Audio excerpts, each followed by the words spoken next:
자, 오늘 첫 시간. 자, 3번 문제를 보시면 3번 문제는 바로 이겁니다.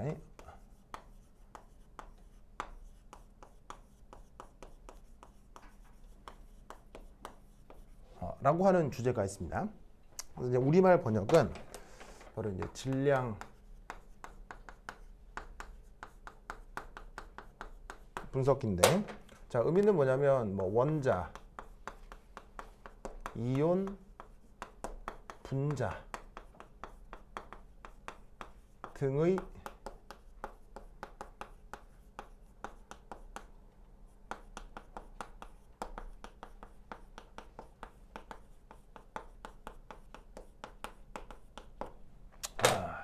이런 걸 직접 측정하는 장치입니다.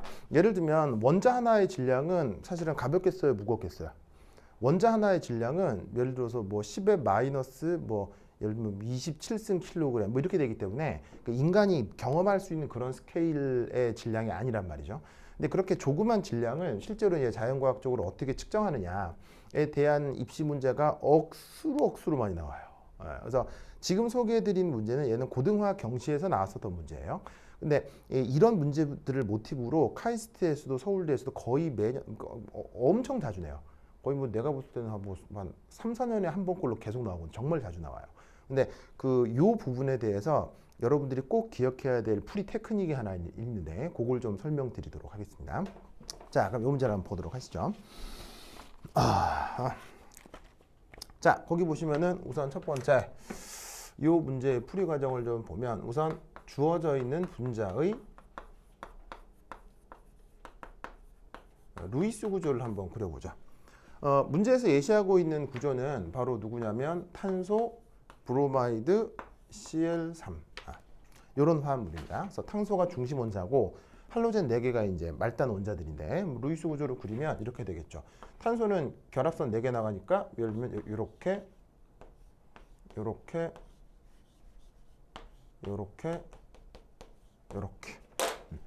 이런 분자가 되겠습니다. 그래서 저렇게 생긴 분자인데 중요한 건 이 분자에 뭐를 뭐냐면은 계산을 해보겠다.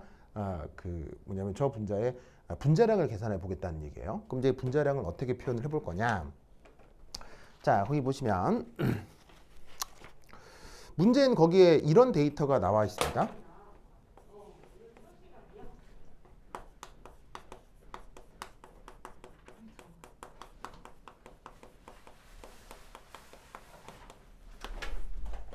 안녕하세요. 여기 있습니다. 네.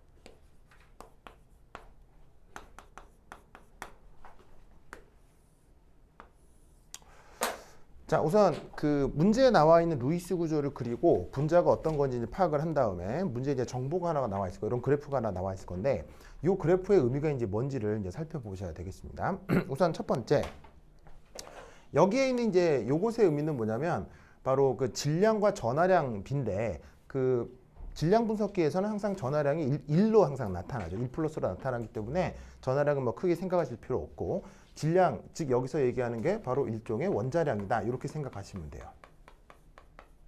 그래서 원자량이 질량수랑 거의 비슷하니까 원자량이 35, 37인 동위원소가 이런 식으로 염소 2가지가 존재한다는 얘기고 브로마이드는 79, 81인 동위원소 2가지가 존재한다는 얘기입니다. 이때 Y축에 뭐라고 돼 있냐면 영어 표현으로 인텐시티라고 돼 있죠. 실제로 이제 고등학교 경시에는 이렇게 인텐시티라고 영어로 쓰여져 있었는데 이게 무슨 의미냐면 바로 그냥 존재 확률을 얘기하는 거예요. 바로 존재 확률이에요. 그래서 이 질량 분석기 데이터에서 Y축에 3개라고 되어 있으면 그냥 그건 이 세상에 존재하는 존재 확률을 얘기한다. 이렇게 인식을 하셔야 됩니다. 이 그래프 보실 수 있어야 돼요. 이따가 기출문제 보실 텐데 이런 그래프가 그대로 나와요. 훨씬 더 까다롭게 나와요. 그러니까 요거 잘 보셔야 돼요. 자, 그러면 여기 있는 얘 보시다시피 이게 존재 확률이고 이게 존재 확률이라고 할 때, 자, 35짜리하고 37짜리하고 존재 확률이 거기 어떻게 돼 있냐면 75.77%, 24.23%라고 돼 있잖아요. 근데 솔직히 이게 지금 객관식 문제고 재빠르게 계산을 해야 되니까 75.77, 24.23 이렇게 숫자를 늘어놓고 계산할 수가 없으니 얘를 어떻게 하시는 게 좋겠어요? 얘는 그냥 존재 확률이 0.75, 그 다음에 얘는 존재 확률이 0.25라고 간단하게 표현을 하는 게 좋습니다. 아시겠죠? 어차피 객관식 문제니까 그 근사적인 패턴만 구하면 되는 거 아니에요. 그러니까 숫자를 이렇게 단순하게 우선 바꿉니다. 그 다음에 브로마이드 같은 경우는 50.69, 49.31인데 얘도 어떻게 바꾸면 되겠어요? 그 숫자 그대로 뭐냐면 쓰지 마시고요. 바로 얘를 0.5, 0.5로 이런 식으로 이제 확률 표시를 하는 거예요. 당연히 모든 확률을 다 더하면 뭐가 되겠어요? 1이 돼야 되고 다 더하면 1이 돼야 되죠. 자, 근데 이때 저기서 나와 있는 저 확률을 확률 그대로 표현하기보다는 뭐가 좋으냐면 쟤를 문자로 바꿔서 표현하는 게 이런 문제를 푸는 데 훨씬 더 효과적이에요. 왜 그런지는 이제 곧 보게 될 텐데 n차 다항방정식을 전개해야 돼요. 그래서 이런 문제들을 풀 때는 숫자를 그대로 두는 게 아니라 문자로 치환하는 게 훨씬 더 편리합니다. 그래서 저기 나와 있는 0.75, 0.25, 0.5, 0.5를 이렇게 한번 바꿔볼까요? 얘를 이렇게 바꿔봅시다. 자, 보시면은 여기에 있는 여기 있는 보시다시피 여기 있는 염소 두 개 0.75, 그 다음에 0.25를 각각 확률 P, Q 이렇게 바꿔 써보고요. 그 다음에 브로마이드 두 개는 각각을 R, S 이렇게 이제 바꿔서 표현해 보도록 합시다. 당연히 P하고 Q를 더하면 1, 그 다음에 R하고 S를 더하면 1 이렇게 표현이 되겠죠. 자, 그럼 이때 여기에서 세 번째 이제 뭘 하냐면 자, 이걸 해볼 건데, 자, 주어진 분자는 탄소에 브로마이드 하나, 염소 3개가 이제 들어있는 거예요. 그럼 이때 여기에서 이 브로마이드 자리에 누가 들어갈 수 있냐면 바로 여기 있는 것처럼 브로마이드 79와 브로마이드 81이 1이 들어갈 수 있겠죠. 반면에 염소 자리에는 보시다시피 염소 35와 그 다음에 염소 37이 들어갈 수 있겠죠. 자, 그럼 우선 여러분 봅시다. 어떤 한 염소 자리에 염소 35나 염소 37이 들어가는 두 이벤트는 서로 동시에 일어날 수 있는 이벤트예요? 절대로 배타적이에요? 자, 한 염소 자리에 염소 35와 염소 37이 동시에 들어갈 수 있어요? 아니면 하나가 들어가면 다른 거 못 들어가요? 하나가 들어가면 다른 거 못 들어가죠. 그래서 얘가 들어가느냐 하는 것은 서로 지금 베타적입니다.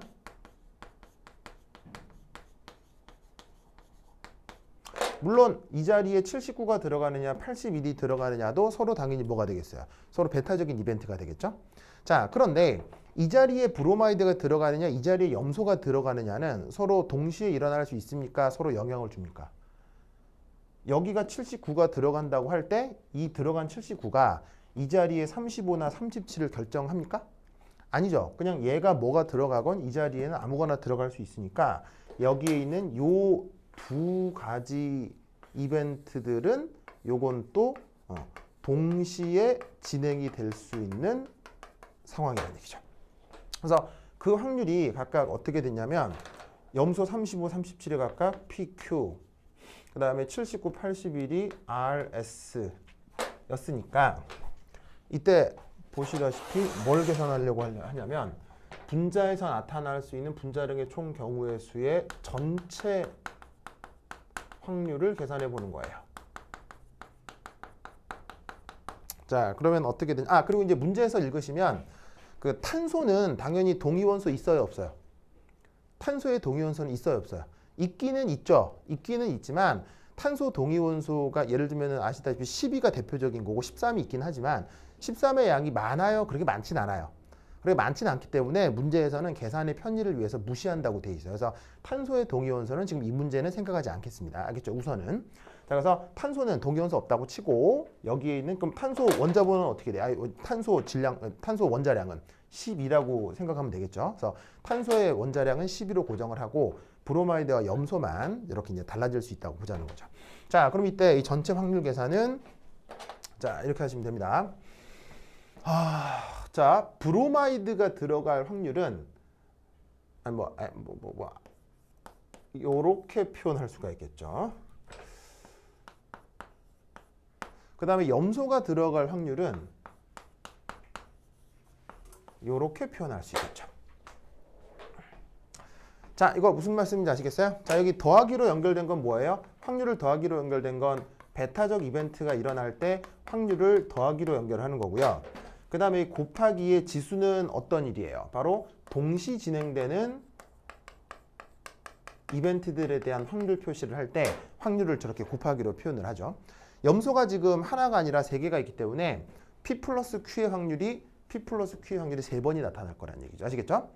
자, 그래서 이게 79가 들어갈 확률, 81이 들어갈 확률, 35가 들어갈 확률, 37이 들어갈 확률의 전체 확률이 되는 거예요. 아시겠죠? 자, 그런데 어차피 얘를 계산하면 값이 뭐가 나오겠어요? 그냥 해보나 마나 1이겠죠. 왜냐하면 이것도 1이고 이것도 1이니까요. 아시겠죠? 근데 왜 이런 이상한 계산을 하느냐? 그냥 쟤를 다항 방정식으로 쭉 연결을 하는 거예요. 아시겠죠? 아시겠죠? 자, 그럼 이때 여기에서 뭘 하나 살펴볼까요? 뭐 다 의미가 있긴 있지만 뭐 예를 들어서 여기에 있는 얘 같은 경우는 자, 분석을 해볼 때 우선 첫 번째 1 자, 이 녀석의 의미는 뭐냐면 바로 요게 되겠어요. P가 뭐죠? P가 저기 보시면은 이렇게 해석을 하자. 첫 번째 확률 P3R의 의미. 자, 얘는 뭐냐면 P가 뭐였어요? 바로 보시다시피 35짜리가 나타날 확률이죠. 그게 지금 몇 개? 3개 나타나니까 35 곱하기 3. 자, R은 뭐냐면은 79짜리예요. 그럼 79 더하기 여기에 12. 12는 뭐 때문이겠어요? 바로 탄소. 탄소는 원래 원자량이 10이잖아요. 그래서 얘를 다 더하면 뭐가 나오냐면 더 더하면 이게 196이 나와요. 바로 P3R이라고 하는 것의 의미는 뭐냐면요. 분자량 196이 나타날 확률인 거예요. 무슨 뜻인지 아시겠죠? 그래서 전체 확률인데 다항 방정식을 쫙 전개를 하면 그 왜 무슨 수학 시간에 배웠던 이항 정리인가? 뭐 그런 거 있잖아요. 뭐 그런 거 좀 쭉 정리를 하면 이런 식으로 쭉 다항 전개를 할 수 있는데 각각의 항이 어떤 분자량이 나타날 확률이 된다는 얘기예요. 아시겠죠? 자, 그런데 이때 여기서 재밌는 게 놀라운 게 바로 어디냐? 여기서 재밌는 게 예를 들면은 3PQ P제곱 QR 그 다음에 3 어디 갔어 또? 그 다음에 P3승 S 오케이. 이 파란색으로 밑줄 친 얘들을 좀 살펴보시면요. 확률 잘 보시면 3P제곱 QR 그 다음에 P3승 S의 뜻은 뭐냐면요. 동일한 방식으로 계산하면 바로 분자량 얼마냐? 198의 확률이에요.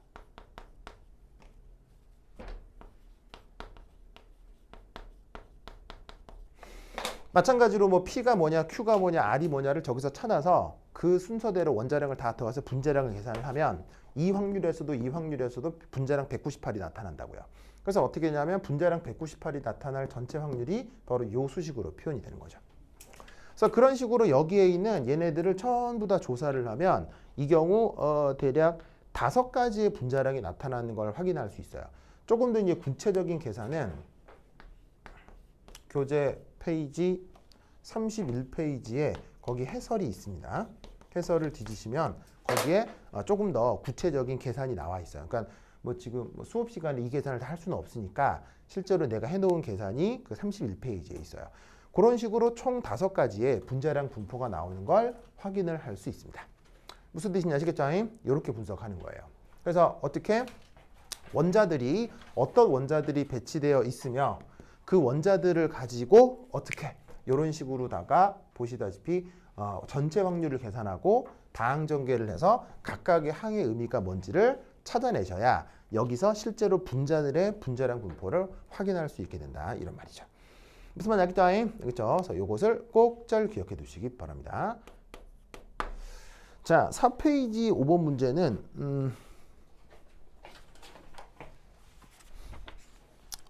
얘는 이제 서울대 문제입니다. 4페이지 5번 문제에 그 2013년 수시 문제인데요. 이 테크닉을 뭐라고 부르냐면요. 바로 토프라고 해요. 토프라고 합니다.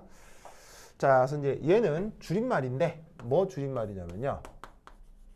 Time of Flight. 요거의 줄임말입니다. 그래서 우리말로 직역하면 뭐겠어요? 바로 이제 비행 시간이 되겠죠. 비행 시간이요. 플라이트가 뭐예요? 날아가는 거, 날아가는 거. 타임 오브 플라이트, 쟤를 이제 줄임말인데, 얘는 뭐냐면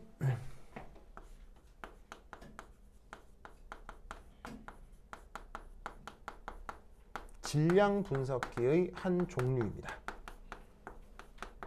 질량 분석기 한 종류. 자, 질량 분석기는 크게 몇 가지가 있냐면, 자, 이거 알아두셔야 돼요. 이렇게 실제로 기출문제가 나오니까 이거 이제 알아두셔야 돼요.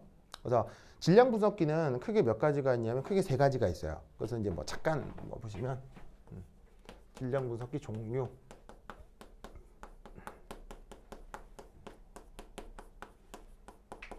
뭐 간단하게만 얘기하겠습니다. 바로 이제 첫 번째가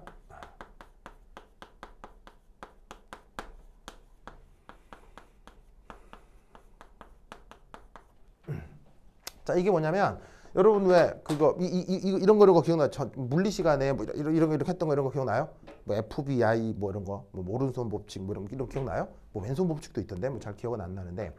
그래서 그게 뭐냐면 어떤 그 전하를 띈 입자가 자기장 속에서 움직이면 어떻게 돼요? 전하를 띈 입자가 자기장 속에서 움직이면 힘을 받죠. 그런 힘을 무슨 힘이라고 해요? 로렌츠 힘이라고 하죠. 그래서 그 로렌츠 힘에 의해서 질량과 전하량을 동시에 가진 물질을 뭐냐면 자기장 속을 움직이게 해요. 그럼 얘가 로렌츠 힘에 의해서 이렇게 원운동을 할 수 있는데 그 원운동하는 궤적의 반지름에 따라서 그 물체의 질량을 알아내는 방식을 섹터 방식이라고 해요. 사실은 여러분들이 학교에서 혹은 뭐 학원 같은 데서 설명을 들어봤을 수도 있는데 사실은 1950년대부터 개발돼서 써오던 아주 전통적인 방식이에요. 근데 너무 옛날 방식이라 요즘은 아무 데서도 안 써요. 다만 어디서만 나오냐면 책에서만 나와요. 책에서 혹은 뭐 물리학, 전자기학 시간에 간단한 이제 로렌츠 힘을 설명하는 예시로 내용적인 것만 나오지 실제 실험적인 거는 지금 전혀 하지 않아요. 그러니까 1950년대에 만들어진 아주 옛날 방식이에요. 이런 게 있고, 그다음 두 번째는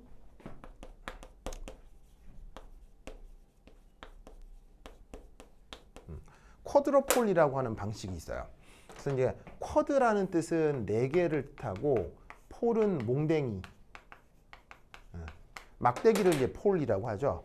저는 뭐냐면 막대기가 4개가 있는 어떤 방식이에요. 그래서 이제 이렇게 생긴 막대기를 하나, 둘, 셋, 넷 이렇게 세팅을 해요. 그런 다음에 요 각각의 여기에 있는 이 봉에다가 플러스 극과 마이너스 전극을 교류로 바꿔서 걸어요. 그래서 한 번은 플러스, 한 번은 마이너스, 한 번은 플러스, 한 번은 마이너스 이런 식으로 플러스 마이너스를 교대로 막 걸어주고 교대로 막 걸어줘요. 그러면 이 안을 전하를 띤 입자가 진행하게 만드는 거예요. 그러면 만약에 얘가 플러스 입자인데 플러스 입자가 직진 운동 하다가 여기가 마이너스 극이야. 그럼 어떻게 돼서 끌리겠지. 끌릴 거 아니에요.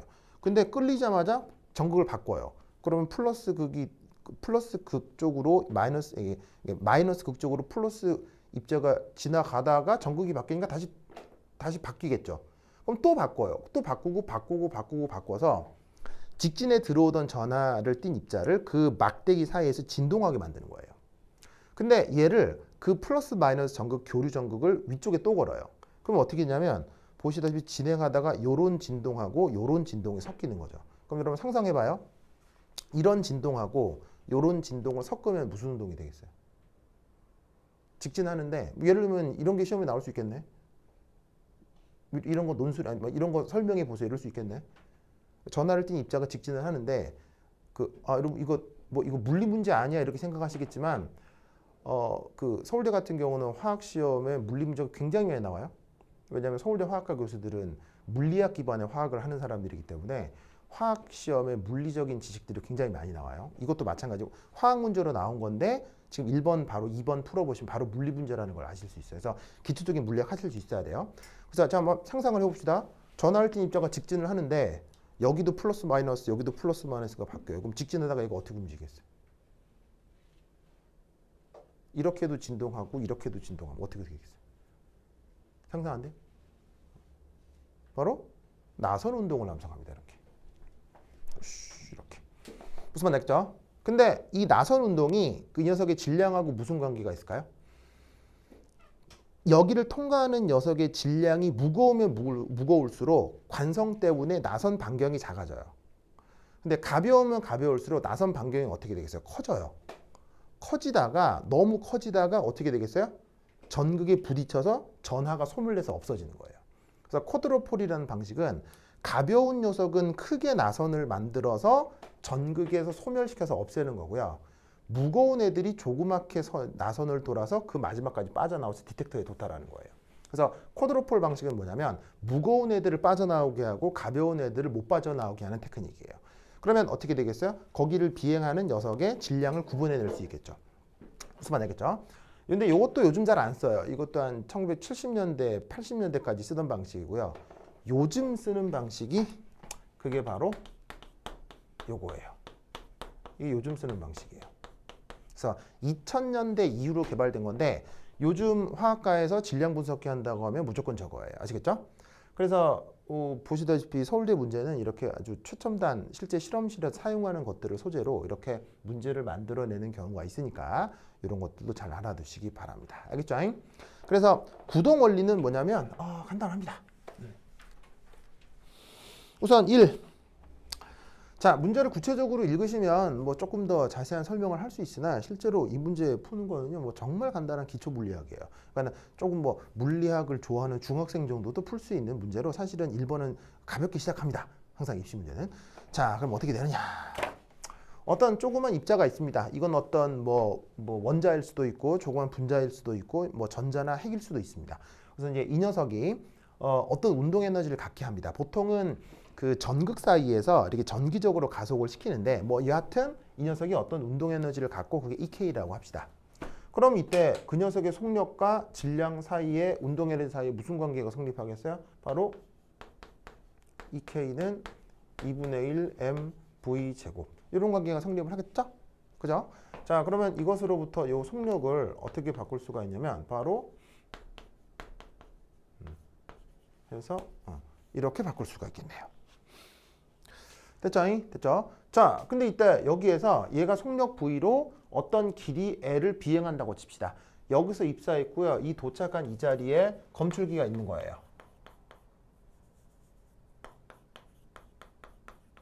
그러면 이 검출기에 도달했을 때까지 이제 걸린 시간을 T라고 하겠습니다. 그럼 TLV 사이에는 무슨 관계가 성립하겠어요? 당연히 T는 L 오버 V 이런 식의 관계가 성립하겠죠? 무슨 말 나겠죠? 그렇죠? 그럼 이때 여기서 뭐 어떻게 하겠어요? 얘를 여기에 이렇게 쇽 넣는 거. 그래서 우르륵 정리해서 계산을 하면 이런 관계를 만들어낼 수 있어요. 아시겠죠? 그럼 여기서 알 수 있는 사실은 뭐냐면 어차피 요만치 이게 EK라고 합시다. 요만침은 다 상수겠죠. 보시다시피 운동 에너지 정해져 있어요. 뭐 기계에 따라서 세팅에 따라 정해져 있기 때문에 정해져 있고요. 뭐 이 길이도 정해져 있겠죠. 그럼 여기서 뭐를 측정하는 거예요? 저기까지 디텍터까지 도달한 시간을 측정하는 거예요. 그러면 그것이 무엇과 상관관계가 있다? 그 입자의 저 질량과 상관관계가 있는 거예요. 무슨 뜻인지 아시겠죠? 그럼 이때 여기에서 뭘 할 수 있어요? 오래 걸릴수록 이 녀석은 뭐? 무겁다. 그래서 디텍터에 도달하는 시간을 측정하는데 그 시간이 오래 걸릴수록 더 무거운 녀석이다. 이렇게 생각을 하는 거예요. 무슨 의미인지 아시겠죠? 그렇죠? 이제 그렇게 분석을 하시면 됩니다. 자, 그럼 이때 이런 질문을 한번 해볼까요? 여러분, 그렇다면 여기에 있는 이 조그만, 자, 이 입자는 지금 무슨 커다란 야구공 같은 게 아니에요.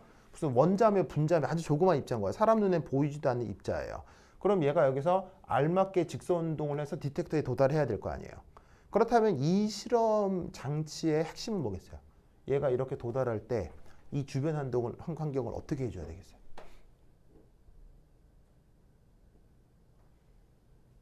어떻게 해줘야 되겠어요? 이런 게 상당히 질문이 될 수 있죠. 어떻게 해줘야 되겠어요? 바로 중요한 건 여기서부터 여기까지가 어떻게? 자, 정확한 시간 측정을 위해서는, 자, 시간을 왜 정확하게 측정해야 돼요? 이게 정확할수록 이게 정확할 거 아니에요. 무슨 뜻인지 아시겠죠? 그래서 시간을 정확한 측정을 하기 위해서는 어떻게 돼야 돼? 이 내부가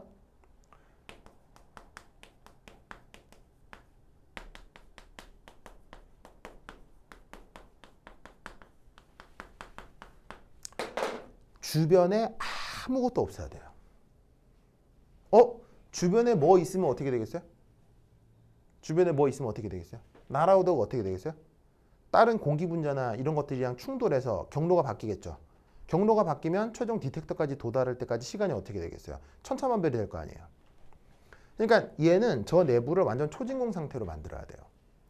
무슨 말인지 알겠죠? 그래서 이 토프라는 장비는 인간이 실험하는 장비 중에서 가장 그 진공 상태가 뛰어난 실험 기구예요. 무슨 뜻인지 아시겠죠? 그래서 그 덕에 얘는 굉장히 비싸요.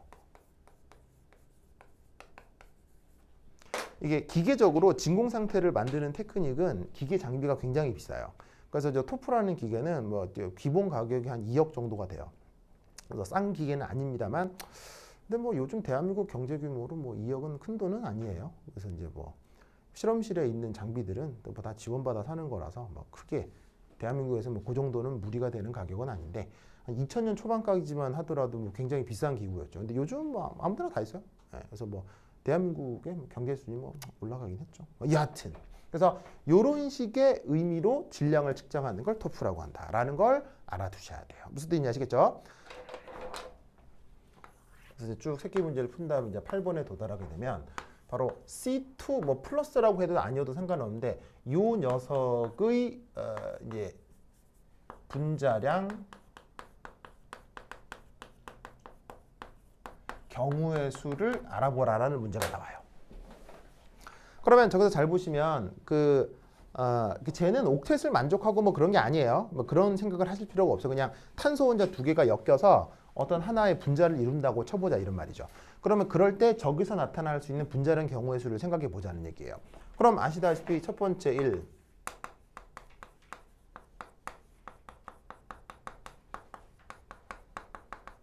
동위원소를 보시면 탄소는 보시다시피 12짜리가 있고 13짜리가 있죠. 그럼 이때 이 녀석의 존재 확률은 이게 한 0.989 정도고요. 얘가 0.011 정도예요.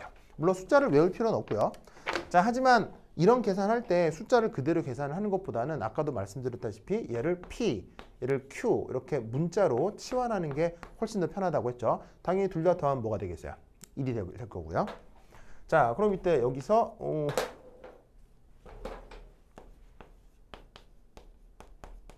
분자 구조를 살피면 뭐 옥텟을 만족하는 얘는 아니지만 어떤 자리에 자, 여기도 탄소 12와 탄소 13을 넣는 거고 여기도 탄소 12와 탄소 13을 넣는 거죠. 그럼 아까랑 똑같아요. 한 자리에 12와 13을 넣는 행위는 서로 배타적이에요, 독립적이에요? 서로 완전 배타적이죠? 근데 여기에 뭐가 들어가냐와 여기에 뭐가 들어가느냐는 서로 배타적이에요, 독립적이에요? 완전 독립적이죠. 그럼 여기서도 어떻게?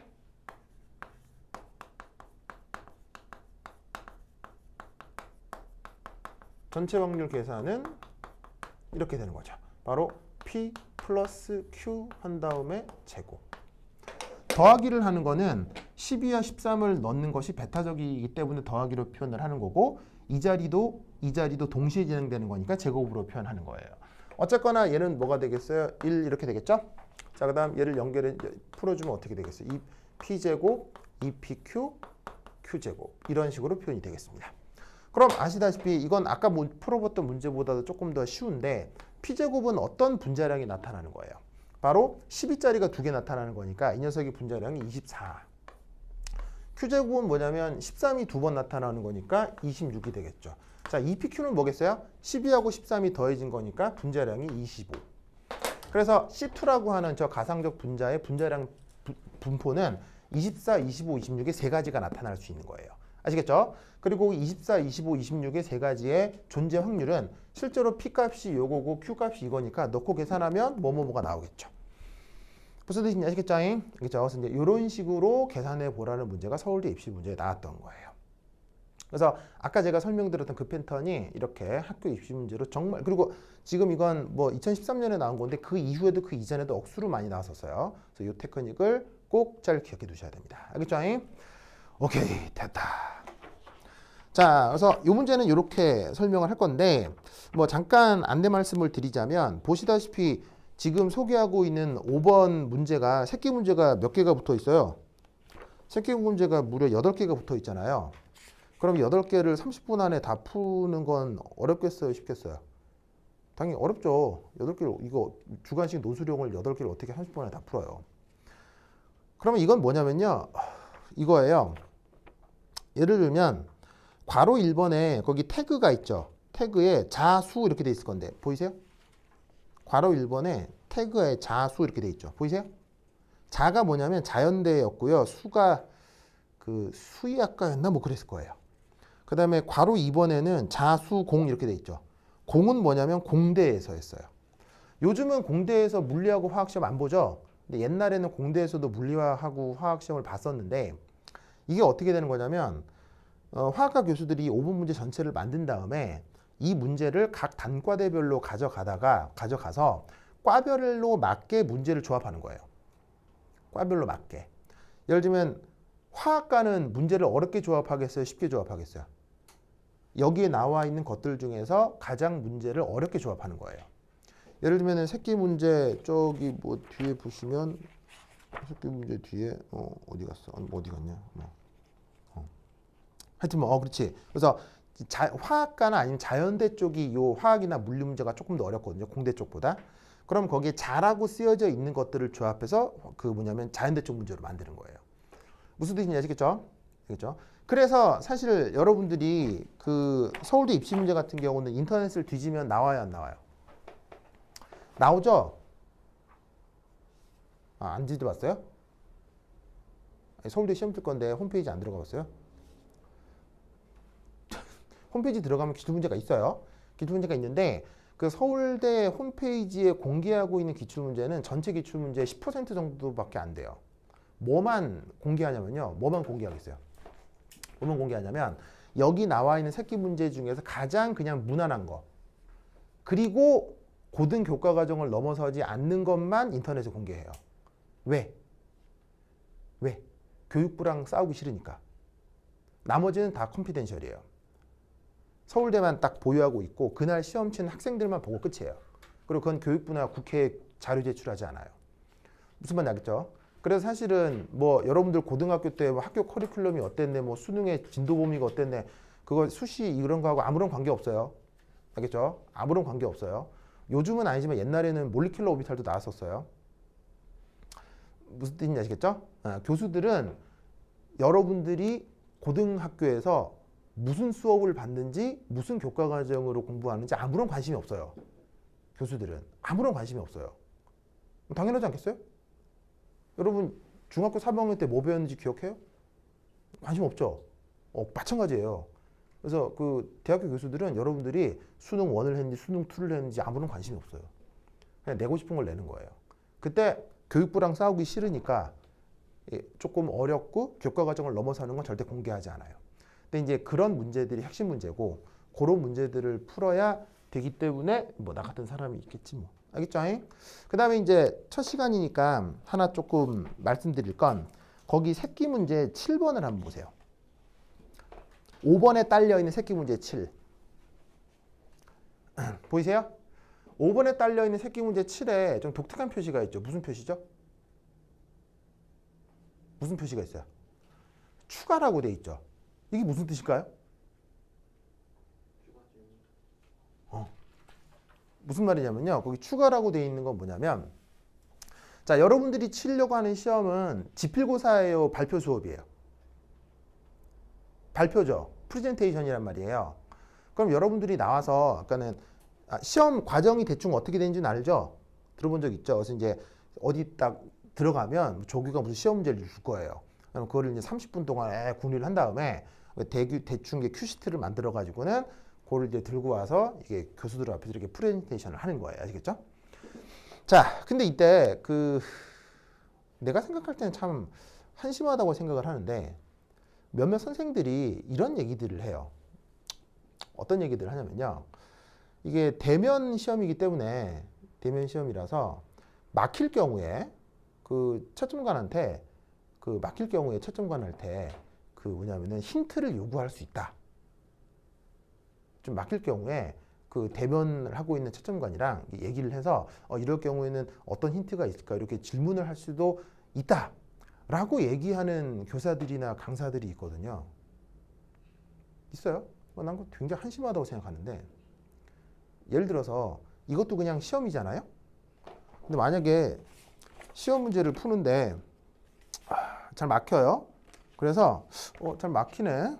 그리고 휴대전화를 꺼내 가지고요. 잘 모르니까 휴대전화에서 검색해서 이거구나 하고 썼어요. 자, 돼요 안 돼요? 돼요 안 돼요? 이건 안 되잖아요. 근데 풀다가 막히는데 그 앞에 앉아 있는 사람한테 저 질문 좀 왜 이건 된다고 해요? 내가 생각할 땐 굉장히 병신 같은 짓이에요. 무슨 뜻인지 아시겠어요? 왜냐하면 거기 앉아 있는 채점관들은 여러분들의 미래에 관심이 있겠어요, 없겠어요? 아무런 관심이 없어요. 거기 앉아 있는 사람들은 뭐에만 관심이 있겠어요? 6시 땡 퇴근해서 오늘 추가 시간에 근무 수당을 받는 거에만 목표가 있는 거예요. 거기에 목적이 있는 거예요. 여러분들이 무슨 질문을 하거나 아무런 관심이 없어요. 아마 여러분들이 시험과 채점관으로 서울대 화학과 정두수 교수 같은 사람 만나면 인생에서 경험할 수 있는 최악의 모욕을 경험하게 될 거예요. 만약에 질문 같은 거 했다가. 무슨 말인지 알겠죠? 근데 이렇게 김유준 교수님이라고 지금 은퇴하신 교수님이 있는데 그분은 질문하면은 힌트를 주신대요. 근데 그분은 천사예요, 천사. 천사 같은 분이 있긴 있는데 천사가 귀해요, 악마가 귀해. 천사는 거의 없다고 봐야 돼. 그게 무슨 말이야? 그러니까 질문하고 앉아 있으면 내가 봤을 때는 나가리예요, 나가리예요. 그거의 명확한 증거가 바로 이 추가 문제예요. 추가 문제. 이게 뭔 말이냐면 여러분들은 시험 시간에 가서 이런 상태가 돼야 돼요. 여러분들이 들어왔을 때 채점관 있죠?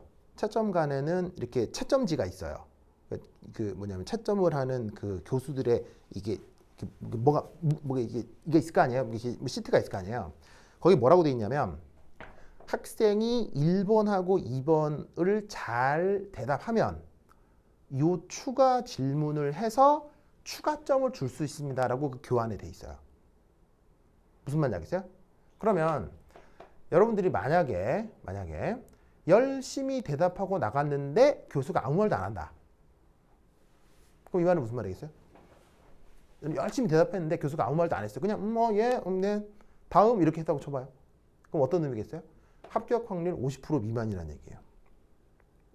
근데 자기가 열심히 얘기를 하고 있는데 갑자기 교수가 근데 학생 이거는 어떻게 생각해요? 라고 교수가 먼저 얘기를 했어요.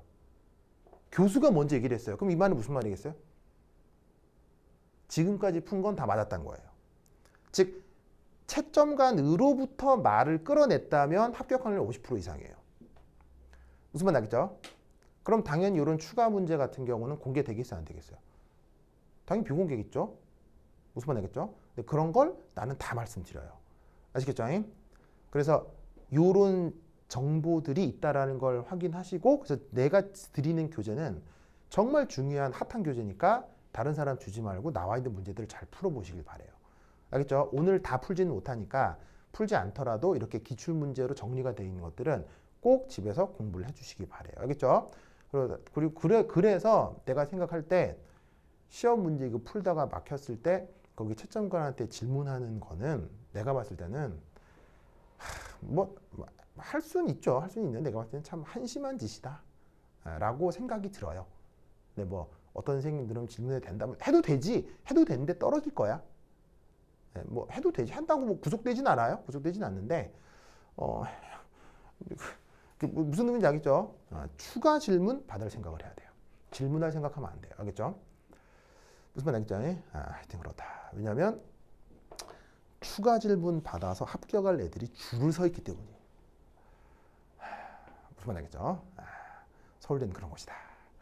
여하튼 그래서 이 문제도 꼭 기억해 두시기 바랍니다. 알겠죠? 자, 그러면 카이스트에서는 어떻게 나왔는지 한번 볼게요. 카이스트는 오히려 조금 더 전문적으로 나왔는데 쭉 넘겨가지고 설라문에 그래. 53페이지 한번 봅시다. 53페이지. 51번 문제. 좋다. 이 문제는 카이스트에서 바로 작년에 나왔던 거거든요. 내가 봤을 때는 서울대 거보다 훨씬 어려워요. 내가 봤을 때는. 아까 그 문제는 양만 많지 하나하나는 크게 어렵지 않았는데 이 카이스트 거는 오히려 좀 더 까다로워요. 그러니까 왜 까다롭냐면요. 이 51번에는 실제 프로 화학자들이 이 질량 분석의 데이터를 분석하는 방법이 적용되기 때문에 상당히 까다로워요. 알겠죠? 그래서 이거 풀기 쉽지 않을 거예요. 그래서 내가 칠판에 정리하는 동안 한번 브레인스토밍 해봅시다. 시작! 이 문제는 요거를 해석하지 못하면요. 그 다음은 뭐 이렇게 희망이 없어요. 요거부터 해석을 해야 돼요. 근데 이 해석이라고 하는 게 뭐 되게 어려운 게 아니고 그 고등학교 1학년 때 배우는 그 기초 그 양론 분석 있죠. 뭐 원자량, 뭐 몰수 뭐 이런 거 있잖아요. 평균 원자량, 동위원소 그때 배웠던 개념들이에요. 자, 잘 살펴보시면 문제 텍스트로 이런 말이 나와요. 탄소에 동위원소가 12가 있고 13이 있고 수소에는 1이 있고 2가 있고 79가 있고 81이 있다. 브로마인이. 그리고 이때 그 각각의 원자량은 탄소 12는 10이고 탄소 13은 13.003. 그 다음에 수소는 원자량 1.008. 그 다음에 중수소는 2.014. 그 문제에다 나와 있는 숫자들이에요. 알겠죠? 그 다음에 79 얘는 78.9, 81은 80.9 이렇게 다 나와 있어요. 그리고 뭐가 나와 있냐면 그래서 얘네들이 다 섞여 있어 가지고는 그 평균 원자량이 탄소 같은 경우는 12.011, 수소 같은 경우는 1.008, 브로마인 같은 경우는 79.9 이렇게 돼 있어요. 무슨 뜻인지 아시겠죠? 알겠죠? 그렇다면 여기서 우리는 어떤 생각을 할 수가 있냐면 어쨌거나 확률이니까 확률은 항상 더하면 뭐 돼야 돼요? 1. 확률은 더하면 1, 확률은 더하면 1 돼야 되잖아요. 그리고 보시다시피 평균 원자량 어떻게 계산해요? 각각의 별량에다가 확률을 곱해서 다 더하면 그게 산술평균이 되는 거죠. 그렇다면 문제에 나와 있는 정보와 확률의 개념을 이용하면 각각에 대해서 전부 다 뭘 할 수 있다? 2원 1차 연립방정식을 풀 수 있다 이런 말이지. 무슨 뜻인지 아시겠죠? 알겠죠? 알겠죠? 그래서 얘네들을 계산을 하면 뭐 정확하게 계산할 필요는 없어요. 대강 계산을 하면 요 값이 한 0.989 정도가 되고 요 값이 0.011 정도 되고 그 다음 요거하고 요거 연립방정식 풀면요. 이거 값이 대략 어느 정도 되냐면 대략 1 나오고요. 이건 거의 없어요. 무슨 뜻인지 아시겠죠? 알겠죠? 그리고 요거 계산을 해주면 어떻게 된다? 0.5, 0.5 정도가 나와요. 무슨 말 알겠죠? 얘는 이것부터 해야 된다 이런 말이지. 그러면 이것으로부터 우리는 뭘 할 수 있냐면요. 바로 탄소의 경우는 탄소 13이 어떻게 있다? 탄소의 경우는 탄소 13이 보시다시피 매우 적은 확률로 나타난다. 이게 이게 여러분 있잖아요. 이게 뭐 굉장히 중요해요, 이거. 그리고 놀라운 사실은 이게 곧 말씀드리겠지만 아주 전문적인 어떤 지식과 연결이 돼요. 아주 전문적인 지식. 그러니까 여러분 혹시 화학에서 뭐 NMR이나 화학에서 혹시 NMR이라는 테크닉을 배워본 사람 있어요? 뭐 이렇게 뭐 화학경시대회 같은 걸 하면 배우게 되는데 그런 때 사용하는 전문적인 지식이란 이 사실이 연결이 돼요. 그래서 굉장히 중요한 사실인데 어쨌건 상대적으로 비율을 봤을 때 얘는 많고 얘는 별로 없다. 아시겠죠? 없다. 그 다음 또 하나. 중수소가 있기는 하지만 이런 화합물을 분석을 할 때는 그냥 너는 무시하자. 무시하자. 그냥 없는 놈으로 치자. 무슨 말인지 알겠죠? 그걸 이 계산에서 알 수가 있다는 얘기죠. 그리고 또 재밌는 건 이 79와 81은 아주 같은 확률로 나타나는구나. 존재 확률이 상당히 비슷하구나. 무슨 말인지 알겠죠? 그렇죠? 그렇다면 이것으로부터 첫 번째 1. 이 그래프에 보시다시피 쫑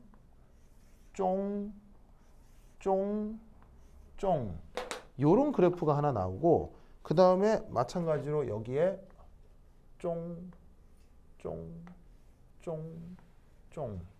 이런 그래프가 하나 나오죠. 그래서 각각이 어떻게 되냐면 얘가 M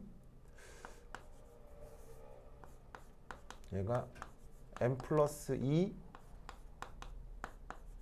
M 플러스 4 M 플러스 6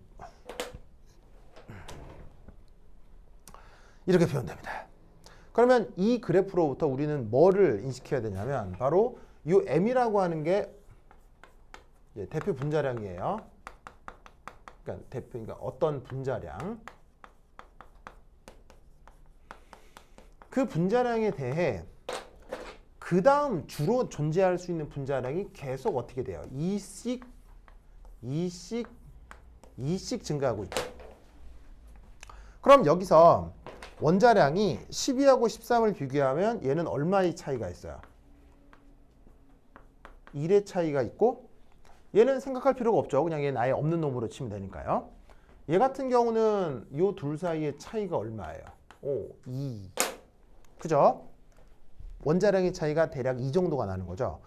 그럼 이 말은 무슨 말이겠어요? 어떤 분자량이 있는데 그것보다 분자량이 이 큰 게 있고 이 큰 게 있고 이 큰 게 있다는 얘기는 무슨 말이겠어요? 저기에 있는 이 79가 81로 바뀌어가고 있는 상황을 보여주는 거란 얘기예요. 아시겠죠? 그래서 이 그래프에서 첫 번째 나타나고 있는 상황은 뭐냐면 저기서 브로마이드의 동위 원소가 여기서 섞여 나타나는구나. 그래서 79짜리 브로마이드가 81로 바꾸면 분자량이 이만큼 딱 커질 거 아니에요. 무슨 말인지 알겠어요? 그런 게 자꾸 여러 개 바뀌면 분자량은 2씩 더더욱 커질 거고요. 무슨 뜻인지 아시겠죠? 그걸 지금 여기서 보여주고 있는 것이다. 무슨 말인지 알겠죠? 그죠? 자, 그러면 이때 여기서 2 패턴으로부터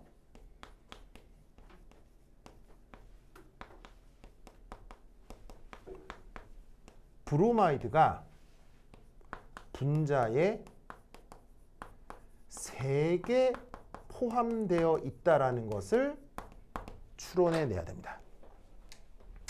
이걸 알아야 됩니다. 몇 개? 브로마이드가 몇 개? 3개 들어가 있다. 왜 3개 들어가 있게 되죠? 계산해보면 되는 거예요. 알겠죠? 어떻게? 자, 예를 들어서 브로마이드가 1개 포함되어 있다라고 가정을 해보죠. 만약에. 그럼 어떻게 되냐면 바로 79와 81이 나타날 확률이 각각 T하고 U라고 했잖아요. 그럼 어떻게 되냐면 T와 U의 두 가지 확률이 나타나기 때문에 그래프의 패턴이 어떻게 돼야 되냐면 어떤 M과 그 다음 M 플러스 2 하나의 이 두 개의 픽만 나타나야 돼요. 그런데 예를 들어서 만약에 브로마이드가 2개가 포함되어 있다. 그럼 어떻게 되냐면 한 자리에 브로마이드가 79가 들어가거나 81이 들어가는 것은 서로 배타적이고 그게 두 개 포함된다고 하면 얘를 제곱으로 표현해야 되겠죠. 두 개가 들어간다면 그럼 얘를 전개하면 t제곱 2tu u제곱 이렇게 되면서 바로 t제곱 2tu u제곱의 세 가지 확률이 여기서 등장한다는 걸 알 수 있어요. 즉 브로마이드가 두 개가 분자에 포함되게 되면 분자량 분포는 세 가지가 나타난다는 얘기죠. 무슨 말 알겠죠? 그렇다라고 하면 지금 여기서 분자가 4개 포함된다고 했죠. 그러면 3개 포함된다고 했죠. 분자 안에 브로마이드가 3개 포함된다고 했죠. 그러면 3개는 어떻게 계산하면 되겠어요? 바로 얘를 3승근 취하시면 돼요. 3승근을 취하면 어떻게 되겠어요? t3승 3t제곱 u 3tu 3승 u 3승 이렇게 표현되는 거죠. 다항전개하면 항이 몇 개가 나타나요? 4가지가 나타나죠. 이 4가지가 바로 요 확률의 크기가 되는 거예요. 그리고 t하고 u는 대략값이 어떻게 돼요? 대략값이 보시다시피 0.5, 0.5로 갔죠. 구체적인 값 0.5, 0.5를 다 넣고 계산을 하시면 이때 대략 비율은 어떻게 되냐면 1대 3대 3대 1 정도 돼요. 대략. 아시겠죠? 그래서 그거를 지금 이 그래프에서 구현하고 있는 거예요. 즉 이런 식의 패턴만 나타나도 저 분자의 루이스 구조가 뭐냐와 관계없이 이런 브로마이드가 3개가 포함되어 있다는 걸 알 수 있다는 얘기예요. 무슨 말 알겠죠? 그거를 분석하라는 문제가 나왔었던 거죠. 아시겠죠? 이 사실을 잘 기억해 두시기 바랍니다. 그 다음 여기서 잘 보세요. 잘 보세요. 그거 말고 여기서 한 칸 증가하는 것들이 나타나죠. m이 아니라 m 플러스 1. 그 다음에 m 플러스 2가 아니라 m 플러스 3. 여기서 다 한 칸씩 여기서 다 한 칸씩 증가한 게 나타나고 있어요. 이건 누구의 존재겠어요? 한 칸씩 나타나는 거. 이건 누구의 존재겠어요? 원자량이 하나씩 늘어나는 거. 바로 탄소 12냐 탄소 13이냐죠. 바로 뭐냐면 한 칸 늘어난 얘들은 전부 다 탄소 13이 포함되어 있는 것들이에요.